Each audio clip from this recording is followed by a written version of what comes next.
Assalamualaikum warahmatullahi wabarakatuh. Di sini saya akan menjelaskan prediksi curah hujan berbasis data cuaca historis menggunakan model klasifikasi Naive Bayes di Sulawesi Tenggara.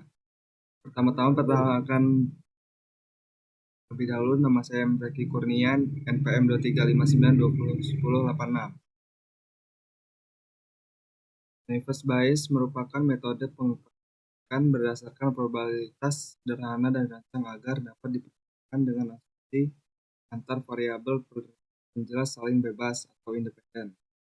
Pada algoritma ini, pembelajaran lebih ditekankan pada pengestimasian probabilitas. Keuntungan algoritma Naive Bayes adalah tingkat nilai error yang dapat lebih rendah ketika dataset berjumlah besar. Selain itu, akurasi Naive Bayes dan kecepatannya lebih tinggi pada saat diaplikasikan ke dalam dataset yang jumlahnya lebih besar. Naive Bayes merupakan metode pengklasifikasian dan berdasarkan probabilitas sederhana dan dirancang agar dapat dipergunakan dengan asumsi antar variabel penjelas saling bebas. Dan pada algoritma ini, pembelajar lebih ditekankan pada pengestimasian probabilitas. Pendahuluan, curah hujan yang tinggi berdampak terhadap kondisi hidrologi dan ekologi berbagai wilayah. Untuk Indonesia yang masuk dalam 10 negara dengan curah tinggi di dunia. Sebuah studi dilakukan dengan menggunakan data teorologi dan pendekatan model klasifikasi Naive Bayes untuk memahami dan memprediksi pola curah hujan di Sulawesi. Curah hujan dan jumlah hujan yang turun di suatu wilayah dalam jangka waktu tertentu merupakan fenomena meteorologi yang kompleks. Faktor-faktor seperti suhu, kelembapan, jam penyinaran matahari, angin, dan angin memainkan peran penting dalam bentuk pola curah hujan regional. Sulawesi Tenggara memiliki topologi dan iklim beragam sehingga sulit untuk memprediksi dan memprediksi curah hujan.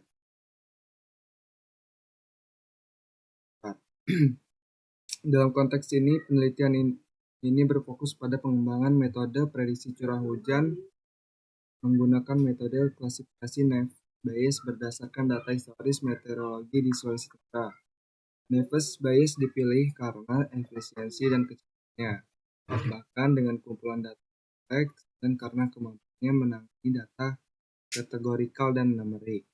Tujuan dari studi ini adalah mendapatkan wawasan lebih dalam mengenai dinamika cuaca di Sulawesi Tenggara dan memberikan dasar untuk meningkatkan sistem peringatan dini dan manajemen risiko terkait kejadian cuaca ekstrim. Dengan memanfaatkan data cuaca yang terekam, diterapkan hasil penelitian dapat memberikan kontribusi dalam memahami perilaku cuaca di wilayah. Pada notebook ini, saya menjelaskan cara mengumpulkan dan memproses data cuaca historis dan langkah-langkah menerapkan model klasifikasi Naive Bayes dan juga akan memperlihatkan hasil analisis dan evaluasi akurasi model menggunakan data uji. Kesimpulan dan implikasi hasil tersebut dapat dipahami fenomena meteorologi Sulawesi Tenggara serta potensi pengembangan sistem perkiraan cuaca yang lebih canggih disajikan pada bagian akhir jurnal ini. Dengan dilakukannya penelitian ini diharapkan dapat memberikan kontribusi positif terhadap manajemen risiko bencana dan penanganan dampak hujan di wilayah utara Sulawesi. Berikut ini adalah data understanding.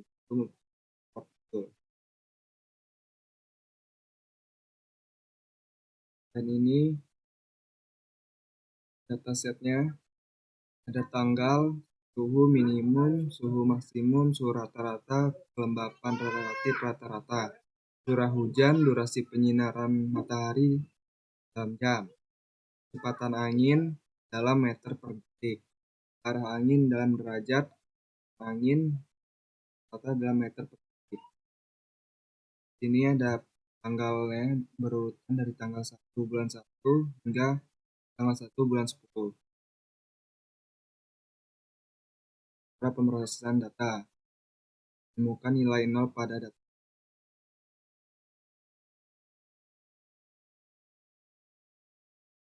Kemudian Visualisasi data. Di sini ada visualisasi data distribusi curah hujan. Dari curah hujan 0 hingga 8.000. Frekuensi dari 0 hingga 1.200. Diagram di atas menunjukkan distribusi curah hujan dalam satuan milimeter. Terlihat bahwa sebagian besar data curah hujan terkonsentrasi pada rentang sekitar 0 sampai 500 mm dengan frekuensi yang sangat tinggi, yaitu lebih dari 1.100 kejadian. Sementara itu, terdapat sebagian kecil dengan nilai curah hujan yang sangat tinggi, sekitar 8.000 sampai 9.000 mm. Yang kecil biru. Namun frekuensinya jauh lebih sedikit, hanya sekitar 100 kejadian. Hal ini mengindikasikan adanya data penyicilan atau outlier untuk ketidakseimbangan distribusi, di mana mayoritas curah hujan berada pada level rendah, sedangkan nilai ekstrem jarang terjadi. Melihat hubungan antara suhu rata-rata dan curah hujan.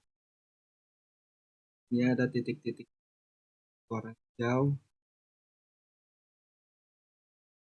Kiri ini adalah curah hujan berdasarkan milimeter. Suhu rata-rata gunakan Celcius. Diagram scatter plot ini menunjukkan hubungan antara suhu rata sumbu X dengan curah hujan Y. Dari grafik terlihat bahwa mayoritas data curah hujan berada di dua titik ekstrim, sangat rendah mendekati 0 mm dan sangat tinggi sekitar 9.000 mm.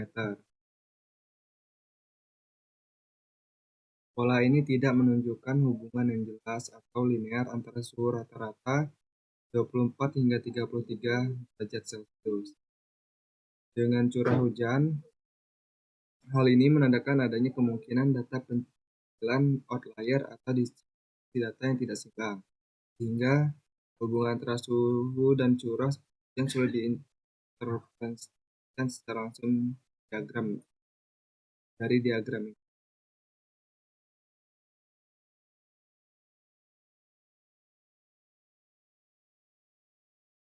Ini juga persebaran curah hujan untuk setiap bulan di tahun 2020. Diagram box plot ini namanya diagram box plot, menunjukkan persebaran curah hujan untuk setiap bulan sepanjang tahun 2023. Terlihat bahwa nilai curah hujan bulanan sebagian besar berada pada rentang rendah dengan 0 mm, dengan persebaran yang relatif sempit, namun hampir di setiap bulan terdapat nilai penyicilan atau outlier yang sangat tinggi, yaitu sekitar 9.000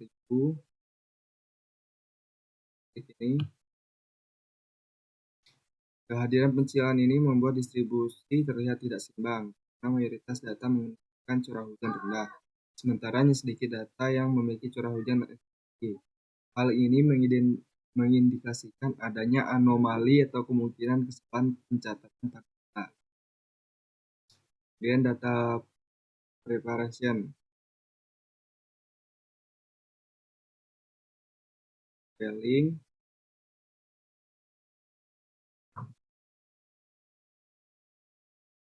Resultnya seperti ini. Dari rata-rata 8 jam.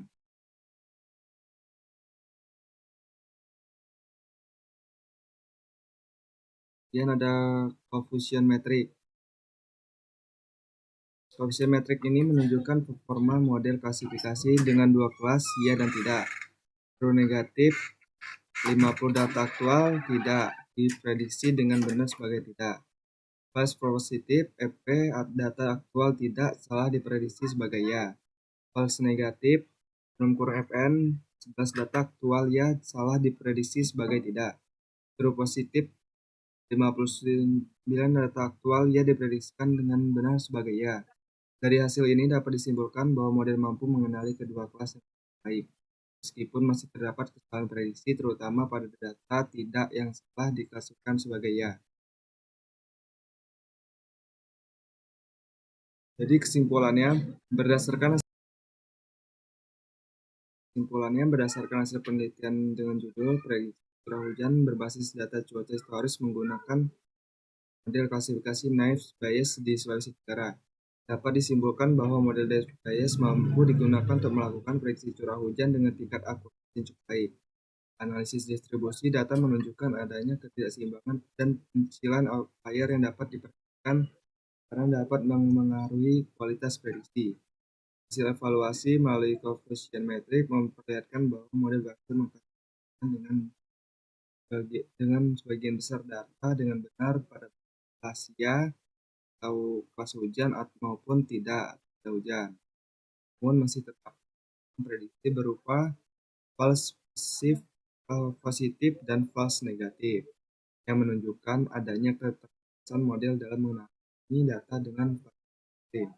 Secara keseluruhan, penerapan MPS dalam prediksi curah hujan di Sulawesi Tenggara dapat dijadikan sebagai langkah awal dan mendukung sistem peringatan dini cuaca serta membantu perencanaan di sektor pertanian, transportasi, dan mitigasi bencana. Untuk penelitian selanjutnya disarankan penggunaan teknik berproses data yang lebih optimal saat perbandingan dengan algoritma lain agar diperoleh hasil prediksi yang lebih akurat. Sekian, terima kasih. Wassalamualaikum warahmatullahi wabarakatuh.